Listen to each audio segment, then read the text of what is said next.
Welcome back to Real Estate Ramblings. I am Amy Shrader with Remax Real Estate 10, and joining me today are Michelle Hodges, Ashley Hunt, Christina Stump. So thanks for tuning in again. Tell me, ladies, what kind of success stories have y'all had recently?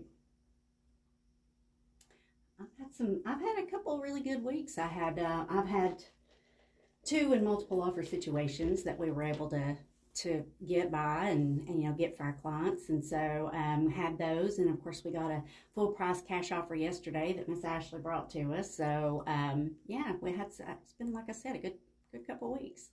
Right. Busy. It's been pretty busy for me as well. I've been staying pretty busy.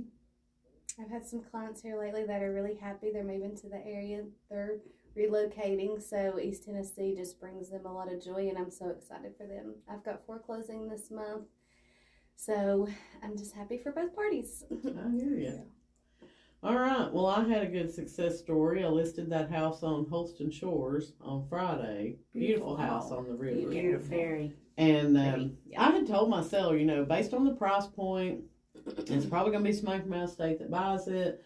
I wouldn't get my hopes up that we're going to have a lot of showings the first weekend we're on the market. And we had 2 showings on Saturday and got an offer on it, and we are now under contract. Wow, so, congratulations. That was pretty awesome. So, and then I had listed that property over in Rogersville last week. Mm-hmm. We went into multiple offers on it, got 7 offers total on this little 3-acre lot in Rogersville. Such a good listing that one was. I thought it was. Yeah. And so the seller called me Friday. It was a foreclosed lot. And so the seller called me Friday afternoon as I kept forwarding, offers to her because our deadline was 4 o'clock. She calls me at like 3:15 and she's like, "So do you think we need to postpone and give people till Monday to put an offer in?" And I'm like, no.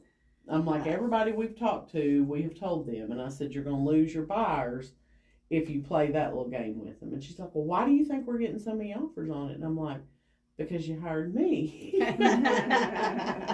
I said, you called me because you knew that I was somebody that had experience selling land, and I have a marketing plan for land. And I said, we executed the marketing plan. And I said, we priced it to where it would sell. So that one actually went under contract for above list price as well. And the other seller who went under contract yesterday, he kind of said the same thing when, he's like, well, do you think we should hold off and maybe wait till next week to see if we get more showings or off? And I'm like, you hired me to sell your house. You didn't want it to sit on the market. I've done my job, Right. And I kind of laughed and told Michelle, I said, I think I'm doing my job too well. Well, I think here lately they've been seeing some things are sitting, and I think it's just sometimes that list price just isn't completely accurate to where you study the markets, the market, you're going to list as accurately as you can, and I think that's what sets you aside. Well, absolutely. Yeah. But, to me, I try to prepare people if I think it's going to be slow on showings for a weekend or two. Like this coming weekend's Mother's Day weekend. It's probably not going to be huge on activity. You know what I'm saying? Just because we're in the South, and what do you do? Mother's Day is like Christmas, You get together with your family. You're going to spend time with your mom, grandparents, whoever you have that you can spend time with. So, I think that's the important thing, is just communicating with people and helping them to set those expectations. Right. Because I would rather exceed somebody's expectations by getting an offer the first weekend than to set them up and, oh, yeah, you're going to be in a multiple offer situation. We'll have your house sold by Monday. And then you're sitting on the market 30 days later. Right. Well, I was thinking that with Mother's Day, also graduation. A lot of people, I feel like the next 2 to 3 weeks is going to be a little different. Yes, as far as showings, people are gone, they're doing things, and then I feel like maybe like June, hopefully it'll kind of pick right back up and fall into place. To your point on the pricing, I know that the one that we got under contract this past weekend went under contract for the original price that we pitched to the seller, and the seller they'd been in another deal where they had gotten somehow an appraisal that had come in at 140. We both felt like that appraisal was too high, and both said, no, I think, this other price is where we need to be. So as soon as we were allowed to adjust that price the next day, it went under contract. Yeah. So the pricing is important. Huge. Mm-hmm. Especially in this market because, you know, buyers are not, it's very rare that you're going to see the multiple offer situations, you know, like we had in 2021. Mm-hmm. But if you price it right, yes, and, you know, it's marketed properly to where you're getting people that are interested in it, it'll sell. And you probably will go into multiple offers, but you got to price it right. I agree. You can't that's a big reach deal. for the sky, so to speak. Which a lot of sellers want to try. They Like, do. Yeah. I think they're still stuck in remembering that because the famous quote is, well, I know Joe down the road, he got this for his house. He's only a few doors down. Well, honey, that's been 2 years ago. That's all irrelevant. I can't help what happened Right. then. And interest rates don't look like they did then. I Yes. mean, that's a big deal. It changes that payment a lot. Tremendously. So, you know, that has kind of switched some things on the market. And again, it's, I mean, you can't look at the price of 2 years ago and the interest rates being at 3.5 at that time. And now they're at 7.5, you know, and it's not going to move the same. It's not. Well, and I mean, I know, like, home prices are appreciating here in Hamlin County. Absolutely. So even though it's not 2021 in terms of rates, you know, home prices are still going up. But They what are. people have to think about is, you know, you could list your house, let's say, for, you know, $300,000 in 2021, and multiple offers drove it up to where it sold for $340,000, let's say. You don't have that situation now. I mean, yeah, we're kind of short on inventory, but a house payment on $300,000, like you said, at 7.5%, 7.25% is a lot different Right. than it was. Absolutely. And property taxes are going up. Everybody's homeowners insurance Yes. rates are going up. So your total payment overall is just sticker shock, I think, for a It lot of is. people. Absolutely. It Well, you is. can make or break it when you got to decide, do you got to buy groceries, take care of your family, do whatever. You can't really take on that extra expense. Right. You really And I have to think look it at is your a shock. finances. Especially if you were looking in 2021 and maybe you couldn't find anything because inventory was tough and you gave up, you know, for a little while. Now you're coming back in, you're getting, you know, requalified, and now all of a sudden you're seeing, wait a minute, this payment was way different 2 years ago. Oh, yeah. So Definitely. And a lot of people want to try to wait the market out. Well, that wait now has got them to where they're having to continue rent. I've got a client that did that, and now they're like, I could kick my own butt for not buying back then. Yeah, the rental is Yeah, 'cause crazy now- right now. rents have gone up as well. Yes. I mean, it's just Well, followed yeah, the those market people up. who, like you said, are trying to play the game of, you know, well, I'm going to wait because prices are bound to come down. Remember 2008, prices came down. Yes. We're still appreciating 8 to 10% a year Exactly. Yeah. here in Hamlin County. So if you were looking in 2021 and you didn't buy because you were waiting on the prices to come down, well, now that same house is probably going to cost you 25% more, Yes. you know, than it did back then. And I think a lot of folks got to understand that the reality is the rental market is following that increase. So, I mean, Absolutely. it continues to go up as well. I mean, so folks are now stuck in a position where they're having to pay, you know, far more in rent than they were 2 years ago.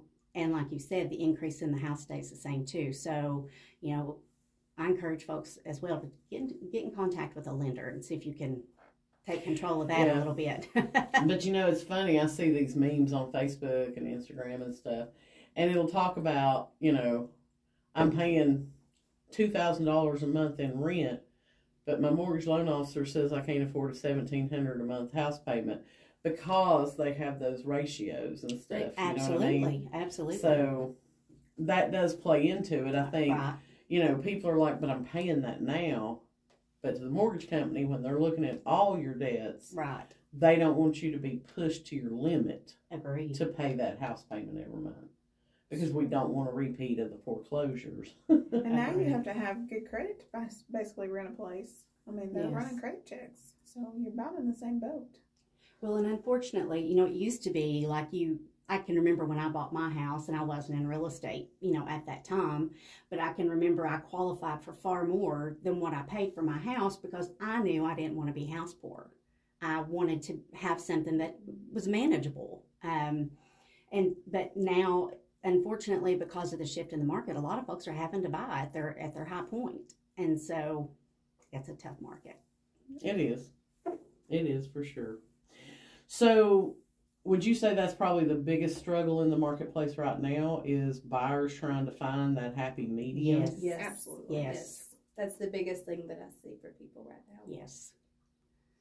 Okay. Trying to find something that they can get into, that they can comfortably afford, that they can, and is quality in their price range. I mean, that is hard. Yeah. That's what I was about to say. What they can afford, it's just they would chase the constant upkeep, the repairs. It's not there for them. Right. And especially under the 200 range, I've got tons. I mean, I could write a contract every day for weeks if I could just have somewhere where I could find decent homes in that range. And it's just not there. Yeah, most of the homes that you find under 200 are probably going to need a kitchen remodel or a bathroom remodel or both. Yes. Yes.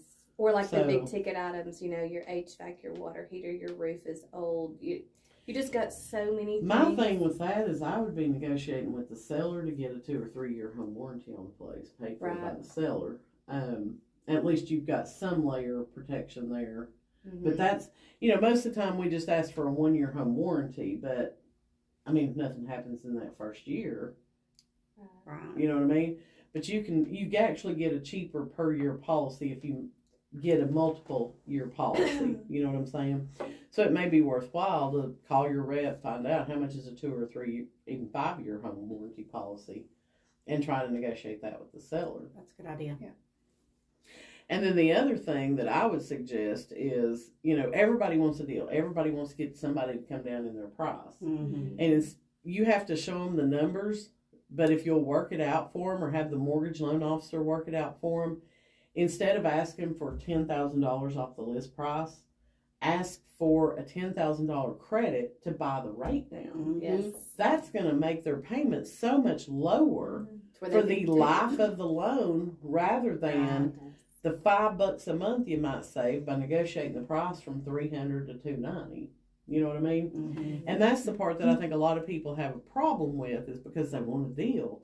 Well, if you get the seller to buy your rate down from 7 1/4, to 6 1/2, and you show them this is how much over 30 years you're going to save on that, Right. you can't beat that. I'd rather save $150 a month than to feel like I got a deal because I talked the seller down. Well, that might have just allowed them to go into that home. Right. More comfortably, more easily, Absolutely. to still take care of their kids, their family, whatever. So that is like an excellent idea. All right. So, have any of you had to negotiate a buyer's commission with your buyer since this whole settlement thing has happened? I have. Okay. I have. So I've been working for these folks for quite some time, about a year, and they're towards the Knoxville area, but we kind of met, and they asked me to stay with them and help them, and so I did. And so the house that they fell in love with was only offering just a base pay, and so I went back. I mean, that's a lot of running, and a lot of expense tied up in trying to run back and forth an hour away and serve these folks for that little amount. I mean, and it's just not right to do. The company's not right to do to me. So I did go back to them, and I just talked to them, and I said, this is what they're offering. This is what my percentage is for myself. And of course we talked about it some, and because I'd worked with them a little while, I gave them a little bit of a deal on that, but we negotiated it out, and we ended up with, that them paying a portion over what the seller was offering. So they're not even asking for that from the seller. They just said, yeah, we will pay you this and bring that money to close. Right. So absolutely. So I'm taking the portion that the seller has offered. So I included that into the contract, made it clear to them that the seller's paying this amount of this, and this is the amount that you have to pay of this. And so they were totally fine with that, and they understood it once I explained everything to them. And again, these folks are in the position that, they could do that. So it worked out fine, but I mean, you just got to start putting those things into place. And again, I think one of the most important things there is figuring out your value in advance. Absolutely. Are they alone? Do you mind if I ask Are They are financing. Mm-hmm. So will that be separate from their loan, or Correct. how will they handle that situation? No, they are. That'll just be money they bring to close. Correct. Like If that's what I was They'll thinking. add that into their closing. Yes. Yeah. Okay. Yeah, it'll be line itemed on a closing statement just like it is now, Mm-hmm. but it will be on the buyer's side instead of the seller's side. So that will add to the bottom line that the buyer has to bring to the closing table. Right. I had kind of a similar incidents, except for we negotiated and got the seller to pay more. So we kept on back and forth for probably a day and a half till we finally got the seller to budge, because they basically didn't want to pay anything. The $1 thing is what they have on there. So we got that negotiated, so it worked out. My buyers were kind of maxed out and couldn't afford to pay anymore. And I get that. My buyers were in a position to do that, and however, we were in a multiple offer situation. So asking a seller to pay more in a multiple offer situation, that's a tough thing to do. So my folks understood that, and they agreed to move forward. So tell us how the conversation went with your buyer as far as how did you decide how to do this? Well, I started out talking to my buyers, kind of filling out where they was financially, just kind of along the way. It was the first time showing them a property, so I still had a little bit of, filling out to do. And then after I kind of realized their situation, they was kind of needing to work in the closing costs and stuff like that, so I knew that they didn't have the money. And then the property it was a $1 buyer's commission, buyer's agent commission. So we went back and forth with the seller's agent, who was not very negotiable to begin with. Now, did you have this conversation about the commission with your buyer before you showed him the house, or once they decided that was the house they wanted? Before. Okay. Yeah, absolutely. It was before. Because, I looked at it and noticed it was $1 prior. And they were, like I said, maxed out. If they would have had to have closing included. So once we got there and looked at it and they really did like it, I was like, we're going to have to try to get this worked in. But I was able to get it worked out with the seller's agent. So it all worked out, and they still got their closing costs. But we did just end up offering more above and kind of getting it financed in. To offset it. Yeah. That's good. I'm glad it worked out so good for you. Me too. Well, and I think it's great that y'all are already having to employ some of these strategies. Michelle and I were talking last week. We drive around a lot together, so we have time to talk. But we were talking last week about, it amazes me. Like, I went to that broker core class last week. And so, not everybody that wins principal broker. I'm not a principal broker, but I have a broker's license. And then there were actually some agents in there who were just affiliate brokers and needed the core class to renew their license, so they took it. But it amazed me that these people were brokers, and a lot of them didn't know anything really about what's going on, with the NAR settlement, and really hadn't thought about how are we going to handle this? Like, what's going to happen? What do we need to be training our buyer's agents on? So I'm glad that, as our little group, we've been talking about that and trying to come up with different ideas of, okay, well, this is, a conversation you could have, or this is a way you could work it out. Because if we wait until it happens, it's going to be a very awkward situation, I think, for a lot of agents. But, everybody is hung up on you're going to have to get the buyer to sign this representation agreement, before you show them a house. Everybody's all hung up on that. Well, that's going to scare them away. When they call 5 agents, and all 5 agents say, have to do it, yeah. In order to show you this house, I've got to have this signed. A large part of that is just re-educating the public on how real estate's going to work now. Right. Yeah, I agree. But, you're not asking them to marry you on the first date. You can take a one-time showing representation agreement for that particular house and just be like, I know, this is a trial run. We're on a blind date, so to speak. Right. This says that you're going to work with me on this house. If you end up buying this house, then, we'll go from there. But I'm not asking you that you have to work with me exclusively. I realize I need to build your trust. I need to, build a relationship with you before we talk about that. So I think people have gotten out of sorts kind of about the wrong thing, because getting a piece of paper signed isn't that big a deal. But having those conversations on your commission and how you're going to get paid on the deal, that's kind of a big deal to me. It's starting now. Yeah. Oh, I totally agree. It's Oh yeah, everybody's heard the media. Clearly, with the $1 and the small capped amount that was put out there, yeah, it's definitely started. And so, but I'm kind of glad. Again, it's coming whether we like it, whether we don't. Well, I think it's just testing the waters out and seeing how people are going to react. Well, you have a little bit here and there, and so because though, we've all talked about this. We're a little bit ahead of a curve, and we can practice on it before it becomes just normal.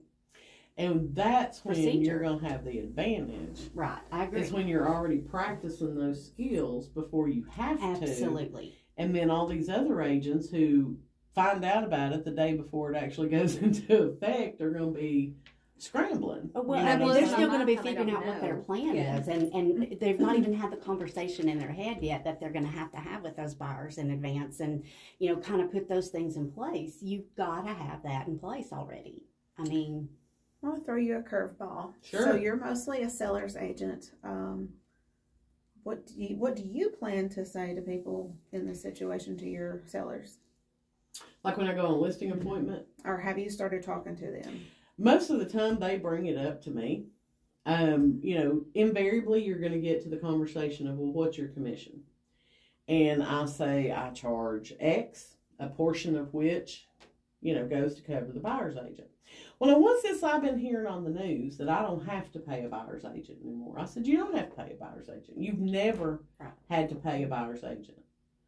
But the way it is in our marketplace right now, especially if it's a seller that's like in Hamlin County and, you're going to have a local buyer on that house, then I say, based on our marketplace right now, these people barely have money to pay closing cost or down payment.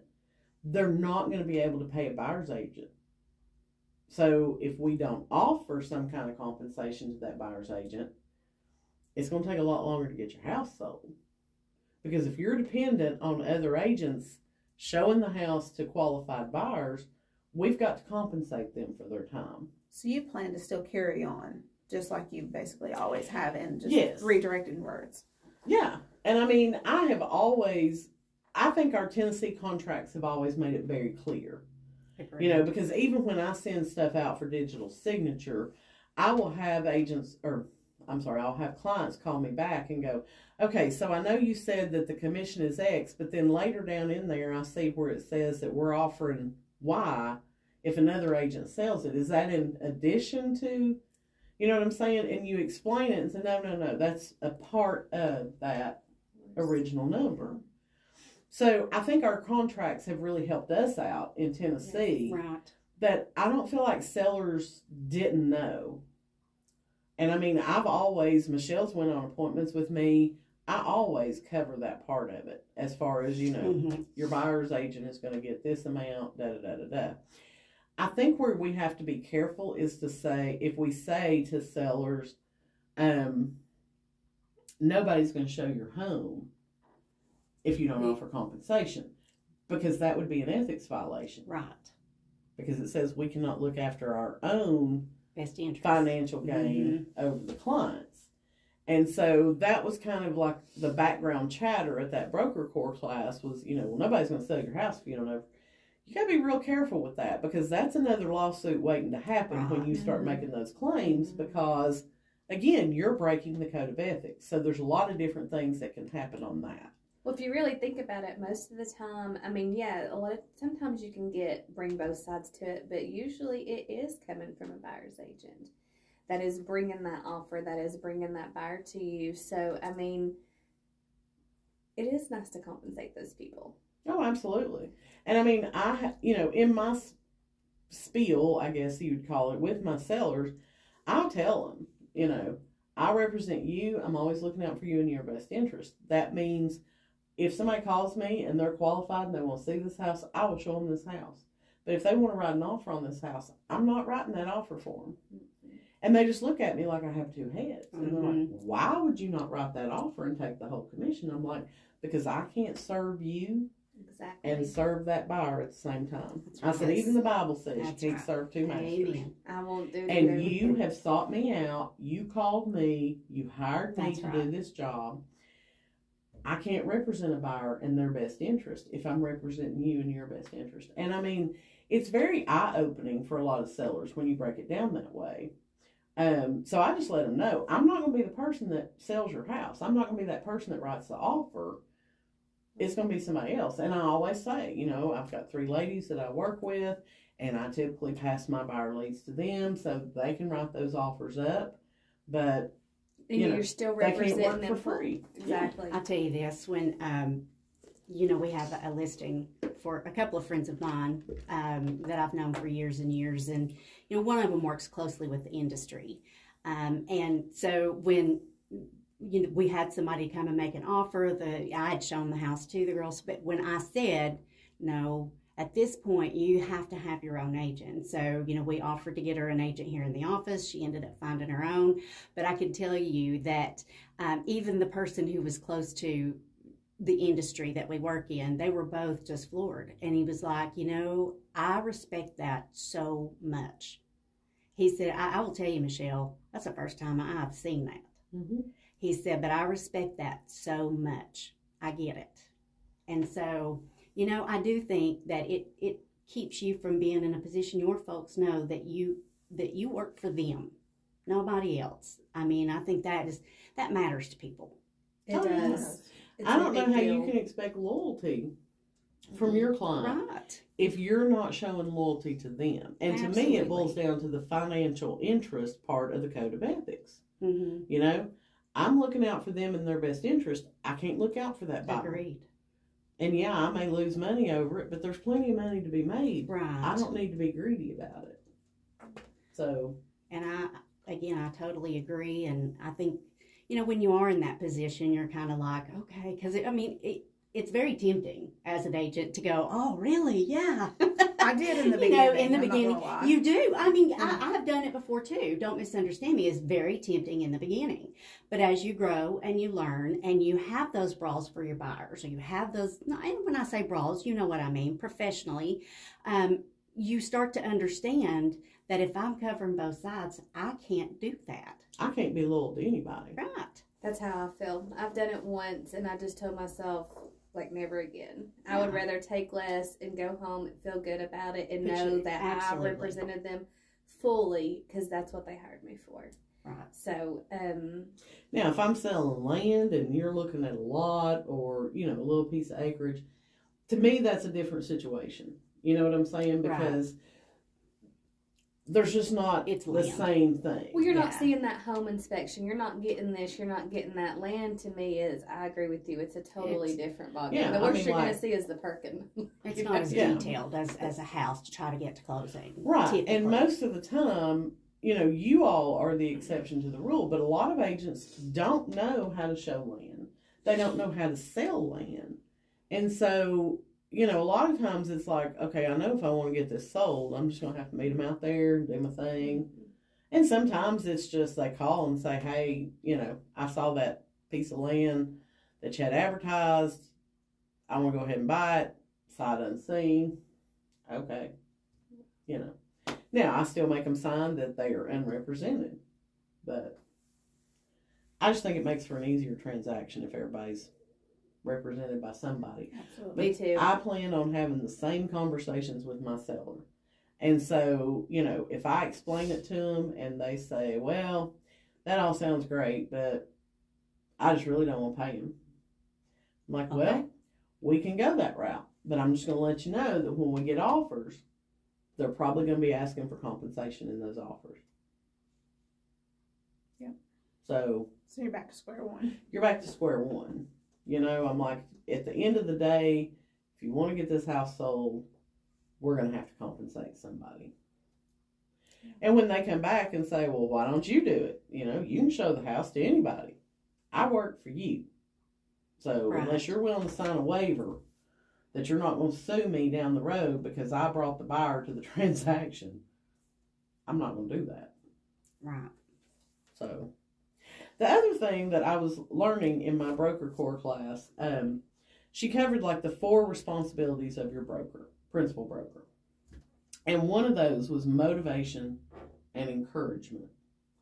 And so she kind of asked us, do you feel that that should be a responsibility of the broker to motivate and encourage you as an agent? And so my response was, I think if you're going to make it in real estate, you've got to be self-motivated. Absolutely. Yeah. I don't think if you're relying on a third party to motivate you, I don't see you being successful. Now, encouragement, everybody needs encouragement. Absolutely. You know, especially newer agents. I think the broker should pat them on the back when they get a new listing, when they get their first deal under contract, when they have a closing. Like, you've got to give them that pat on the back. And even with me, like, you know, last year when I became the #1 realtor in Tennessee, like, I expect a pat on the back from my broker for that. Yeah, That's a big deal. absolutely. It is a big deal. You know what I'm saying? Absolutely. But I've never looked to my broker for motivation. for motivation. Right. Like, you got to be motivated yourself. And she said, well, how do you motivate yourself? And I'm like, well, you got to know your why. You know, why are you doing Absolutely. this? And another guy said, well, you got to set goals for yourself. Well, setting goals for yourself and your why, to me, are 2 totally different things. Mm-hmm. You know? Yes. So I didn't know how y'all felt about that. Do you expect your broker to motivate you or? Mm-mm. Well, I kind of agree with you. A pat on the back sometimes is nice, but this is a business. You got to get up and go. There's nobody that can do it for you. It is Absolutely totally not. up to you. You can wake up early and go out there and be a rock star all day, or you can wake up and be just not do anything all day. Mm-hmm. Like, I've learned that for sure. In this business, it's not going to come to you. Yeah. You got to go get it somewhere. You're self-employed as a real estate agent, so you don't need somebody to sit and be like, okay, you need to be here at 8 a.m. You're either going to get up and make yourself come and do your job, or you're never going to make it. Yeah, absolutely. Real estate takes grit. That's the bottom line. You're going to work hours that other people won't work. You're going to take calls when you don't necessarily want to take calls. I mean, that's just how it is. And if you don't have that grit, too bad. So I was watching, I love documentaries. I'm a bit of a nerd when it comes to stuff like that. But I was watching one. That's what I was about to say. It is what it is. But I was watching, I also love sports. So I was watching one on, Gino Auriemma, who, by the way, as a Lady Vols fan, would be our arch enemy. But nonetheless, he has built a dynasty up there at UConn. So you want to tell those of us who don't know who you're talking about who that is? He is the head coach of the Lady Huskies at UConn. So again, that's a dynasty. Okay. That's a dynasty up there. And as a Pat Summitt fan, clearly, but I did want to watch because I like to see how people do things like that. What is their mental status? And that is one of the things that he said. When they asked how he kept his players motivated, he said, we don't motivate here. You don't come here unless you're motivated. Mm-hmm.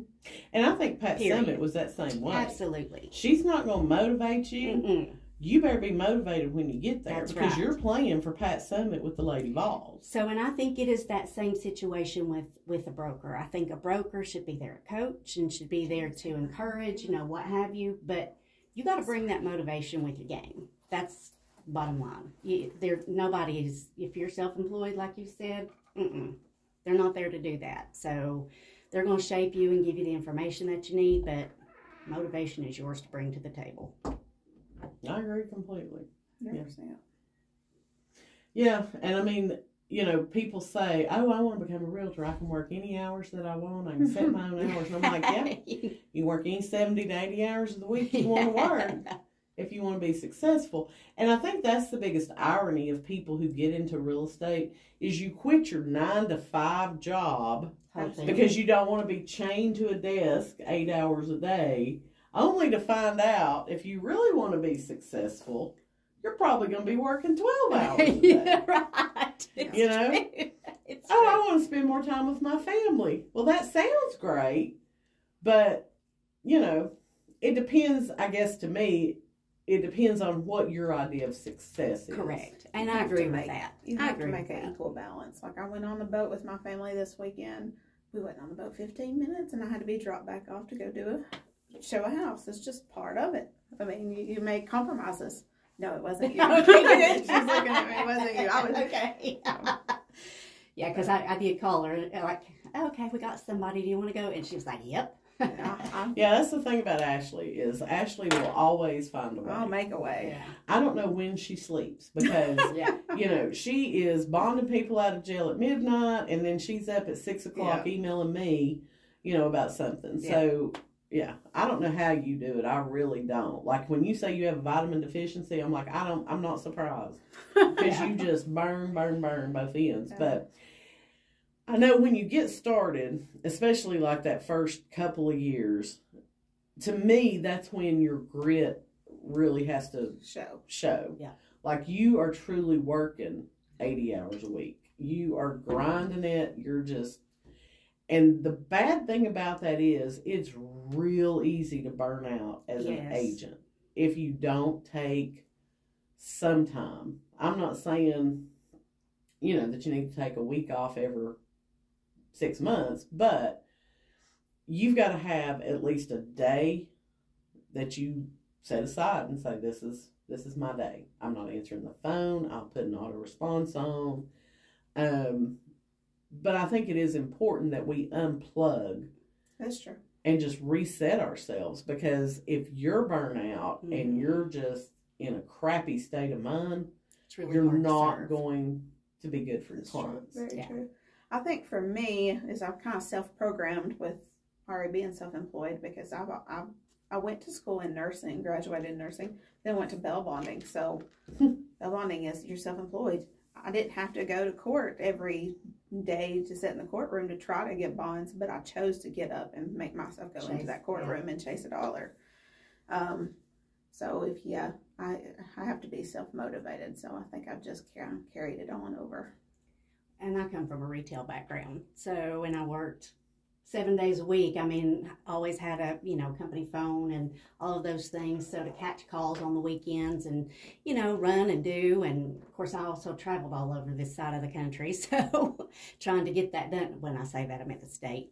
But so you do have to, you got to bring that grit with you. Yes, absolutely. Absolutely. But it is nice when you kind of say, okay, I can breathe now. Mm-hmm. Because this month is 12 years since I got licensed. And I mean, I can still close my eyes and I'm that agent with the brand new license, single mom. If I don't make a commission check, our electric bill's not going to get paid. You know what I mean?